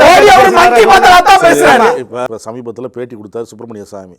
மோடி மீண்டும் வரக்கூடாது, பிரதமராக வரக்கூடாது அப்படிங்கிறார். அவரும் பாஜகவில் தான் இருக்கிறார், பாஜக எம்பியாக இருக்கிறார். பாஜக அவருக்கு பல்வேறு சலுகைகளை கொடுத்துருக்கு, பாதுகாப்புக்கு போலீஸ் எல்லாம் இருக்கு. இவ்வளவு பாஜக அரசுகள இவ்வளவு சலுகைகளை அனுபவித்து கொண்டிருக்கும் சுப்பிரமணிய சாமி பாஜகவில் இருந்து கொண்டு பாஜக எம்பியாக இருந்து கொண்டு இப்போ மீண்டும் மோடி வரக்கூடாதுன்னு சொல்கிறாரு. இதுக்கு மோடியோ அமித்ஷாவோ இல்லை அடுத்த இருக்கிற நிர்மலா சீதாராமனோ இங்கே இருக்கிற பாஜக மாநில தலைவரோ யாரும் எந்த விதமான பதிலும் சொல்லல. அவருடைய பேச்சுக்கு முக்கியத்துவம் கொடுக்க வேண்டிய அவசியம் கிடையாது. அதை விட்டுட்டு போயிருங்க. இல்ல, இதே கருத்தை எதிர்க்கட்சி சொன்னா நீங்க சொல்றீங்க, பதில் சொல்றீங்க, விமர்சனம் பண்றீங்க. 10 விரலும் கட்சியில இருக்கிறவர் இந்த மாதிரி சொல்றாரு. 10 விரலும் ஒண்ணா இருக்குதா? ஒரு வீட்டுல 10 பிள்ளையும் ஒரே மெண்டல் இருக்காங்களா? அது ஒரு பிரதமர் ஒண்ணாவா இருக்காங்க? அப்படிதான் சொல்லுவாங்க. அதனால அவருடைய பேச்சு நாங்க வந்து பெருசா எடுத்துக்கொண்டிய அவசியம் எங்களுக்கு கிடையாது சார். இன்னைக்கு தமிழிசை சவுந்தரராஜன் அவர்கள அண்ணா அக்னிஸ்வரன் சொன்னாரு, கவர்னர் பதவி விட்டு வராங்க. நான் சொல்றேன், உங்க கட்சியில வெற்றிவேல் ஆர்கேனர் தொகுதி எம்எல்ஏ இருந்தாரு. ஜெயலலிதா அம்மா இடைத்தேர்தல் நிற்கணும். அந்த நேரத்தில் பார்த்தீங்கன்னா வெற்றிவேல் அந்த தொகுதியை ராஜினாமா அந்த அம்மா நிற்கிறாங்க. ஆனால் ஜெயிச்சவர்னா ஆர்கேனர் தொகுதி முன்னாள் எம்எல்ஏ வெற்றிவேல் சென்னை மாநகராட்சி நிழல் முதலமைச்சராக இருந்தாரா இல்லையா? ஆளுநர் வெற்றிவேல் என்னைக்கு சார் சொல்ற கலைங்க சார், அதிமுக ஒரு கவுன்சிலர் ராஜினாமா பண்ணி நிற்பாங்களா? இல்ல. 2 பதவி 2 மாநிலத்தில் ஆளுநர் பதவி ராஜினாமா செய்து இன்று சென்னையிலே தென்சென்னை மாவட்டத்தில் ஒரு ஏப்பளம் நிற்கிறாங்கன்னா எவ்வளவு பெருமை சார். பெண்ணியத்துக்கு எவ்வளவு பெருமை சேர்த்துள்ளார். அதையெல்லாம் அக்னீஸ்வரன் பெருமைப்படாமல் ஒரு அவர் 2 பதவி நிற்காரு, எப்படி நிக்கலாம், அப்படி நிக்கலாம், இப்படி நிர்மலா நிக்க முடியுமா? இனி இவரு கேட்கறாரு அவரு கேட்கறாரு, மாறி மாறி என்ன இது வந்து சொல்லுங்க. அதாவது அந்த தமிழிசை நிறுத்திருக்கலாம். சென்னையில் தமிழிசை சவுந்தரராஜன் தோற்கிறார் ஜெயிக்கிறார் என்பது அப்புறம் அது மக்கள் முடிவு செய்துவார்கள். அவருடைய துணிச்சல் தன்னம்பிக்கை கொடுத்தது மத்தியில் பிஜேபி தான். ஆகவே வெற்றி பெறுவது நிச்சயம். நான் அவரை பற்றி குறை சொல்லவில்லை. ஆனால் அந்த பதவி 2 பதவி எவ்வளவு பெரிய 2 ஆளுநர் சார். புரோட்டோகால் படி 6வது இடத்துல வர்றாங்க. நீங்க இந்திய நாட்டினுடைய ஜனாதிபதி, துணை ஜனாதிபதி, பிரதமர், அதுக்கு கீழே 6வது இடத்துல புரோட்டோகால்ல வர்றாங்க. களத்துல நின்னு சந்திக்க தன்னம்பிக்கை இருக்குல்ல, களத்துல நின்னு தன்னம்பிக்கை களத்துல நின்றாங்க. தன்னம்பிக்கை தான் தன்னம்பிக்கைக்கு தான் அவர் நின்று உள்ளார். கண்டிப்பாக வெற்றி பெறுவார். அவர்களுக்கு மட்டும்தான் தன்னம்பிக்கை, நாட்டு மக்கள் மீது நம்பிக்கை வரவே இல்லை. நாட்டு மக்கள் 3வது முறை பிரதமரை தேர்ந்தெடுக்க வேண்டும் முடிவு செய்து விட்டார்கள். அதை திசை திருப்ப வேண்டும். ஐஎன்டி என்ற புள்ளி வச்ச கூட்டினை ஏமாற்றுகின்றது மக்களை. இறுதி கருத்தாகும். இல்லை, அதாவது இந்த நாட்டில் இருக்கிற அனைத்து பிரச்சனைகளையும், விலைவாசி, வேலையில்லா திண்டாட்டம், மதவாதம், இனப்பிரச்சனை, அனைத்து வகையான தோத்த ஒரு பிரதமர், எல்லையில் தோல்வி, பொருளாதாரத்தில் தோல்வி, மக்களுக்கான சேவைகளை செய்கிறதுல தோல்வி, இப்படி எல்லா வகையிலையும் தோத்த ஒரு பிரதமர் தான் என்ன பேசுகிறோன்னு தெரியாமல் யாரோ எழுதி கொடுக்கறத எல்லாத்தையும் பொதுவெளியில் அவர் வாந்தி எடுக்க ஆரம்பிச்சிட்டார். இனிமேல் அவருக்கு தோல்வி பயம் உச்சத்தில் நிற்குது. அந்த தோல்வி பயத்தோட வெளிப்பாடாக அவர் சம்பந்தமே இல்லாமல் பேசுகிறார். தனக்கு 56 இன்ச்சு மார்பு இருக்கிறதா பேசப்பட்ட மோடி அவர்கள் தான் ஆட்சிக்கு வந்தால் கருப்பு பணத்தை மீட்டு எடுத்துன்னு வந்து சொல்லி பொய் சொன்ன பிரதமர் அவர்கள், தான் வந்தால் எல்லைகள் எல்லாம் பாதுகாப்புன்னு சொன்ன பிரதமர் அவர்கள், இன்னைக்கு அருணாச்சல பிரதேசம் தன்னுடைய முழு பகுதியை இழந்து நிற்கிது. அதை பற்றி பேச தயாராக இல்லாத பிரதமர் அவர்கள், அதோட எல்லைகளை பேர் மாற்றி வெளியிடுற சீனாவை கண்டிக்க துப்பு இல்லாத பிரதமர் அவர்கள், இன்னைக்கு நாங்கள் கேட்கறது என்னன்னா, தயவு செஞ்சு காபந்து பிரதமராக இருக்கிற நீங்கள் தயவு செஞ்சு தார்மீக அடிப்படையில் இருக்கிற பதவியும் ராஜினாமா செய்யணும். இன்னைக்கு இரு நாடுகளுக்கு இடையான ஒப்பந்தத்தை பொதுவெளியில் பேசின ஜெய்சங்கர் அவர்கள் தன்னுடைய பதவியை ராஜினாமா செய்யணுன்றது என்னுடைய ஆணித்தரமான கருத்து. இதுதான் என்னோட முடிவு. சொல்லுங்க சார். இல்லை, ராஜினாமா செய்யணும்னு சொல்கிறார்ல, ராஜினாமா செய்ய வேண்டிய ஆட்சியே திமுக தான். ஏன்னா மக்களை நம்ம துரோகம் செய்து விட்டு வெளிச்சத்தில் வந்து போயிட்டு மக்களுக்கு காரணம் சொன்னல, மக்களுக்கு வெளிச்சம் போட்டு காட்டி விழித்துக் கொண்டார்கள். காரணம் சொல்லணும், காரணம் பிஜேபியை பொறுத்த வரைக்கும் மத்திய சொல்லுங்க, மக்களின் நலனுக்காக தான் அவங்க செய்யறாங்க. என்ன சார் நெட்டை எடுத்து பாருங்க சார், எல்லாம் நான் சொல்றேன்.